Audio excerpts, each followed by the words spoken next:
নমস্কার বন্ধুরা। তো মিনুর খামারে সবাইকে স্বাগত।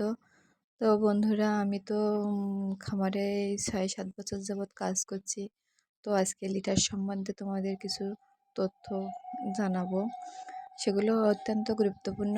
তো দেখো আমার ইটগুলো কিন্তু বসানো ছিল। তো আমি ইটগুলো কাত করে দিচ্ছি যেন মুরগিগুলো উঁচু হয়ে জল খেতে পারে, যাতে প্যারালাইসিস ওদের না হয়। তো খাদ্য খাওয়ার পরপরই কিন্তু আমি খাদ্যের পটগুলো সব ওপরে তুলে দিয়ে দেই। দিলে তাদের খিদের চাহিদাটাও বাড়ে আর খাবার দেওয়ার সঙ্গে সঙ্গে কিন্তু খাওয়া হয়ে যায়। তো যেক্ষেত্রে আমার কাঁচা খামার, সেই জন্য আমি কিন্তু বালি দিয়েই মুরগির চাষ করি। তো বালি দিয়ে মুরগির চাষে অনেকটা কষ্টের কিন্তু। তো বালিটা হচ্ছে যখন আমি লিটারটা পাল্টাবো, পাল্টানোর আগে আমি কিন্তু যে ওপরের লেয়ারটা যখন নষ্ট হয়ে যাবে তখন আমি কিন্তু উল্টাই দেবো এভাবে। বেলচা দিয়ে উল্টে দিলে নিচেটা চলে গেল খারাপটা আর ওপরেটা ভালো থাকলো। তখন মুরগি আবার কিন্তু ৪-৫ দিন রাখা যাবে। তো এইভাবে আমি মুরগির চাষ করি। আর এই লিটারটা একটা গর্তের ভিতরে থুয়ে দেই।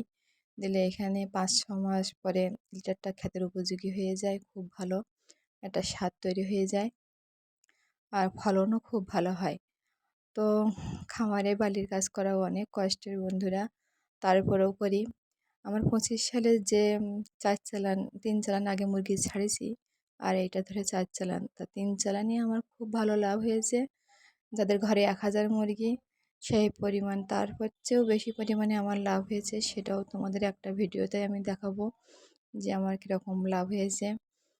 তো বন্ধুরা, তোমরা যদি খামার করে থাকো তাহলে অবশ্যই পাকা মেঝে করো। পাকা মেঝে করা ভালো, কাঁচা মেঝেও খুব ভালো। এতে বালিতে লিটারটা করলে খুব ভালো হয়। তো তারপরেও দেখো আমার মুরগিগুলো বালি উল্টে দেওয়ার সঙ্গে সঙ্গে কিন্তু খুব ভালোভাবে বসে আছে, মানে ঠান্ডা লাগছে, ভালো কোনো গন্ধ নেই।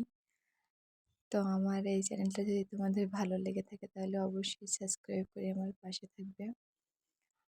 তো দেখো আমার কিন্তু গাম্বুরা লেগে ৫০-৬০টা মুরগি মারা গেছে, তারপরেও লাশে আবার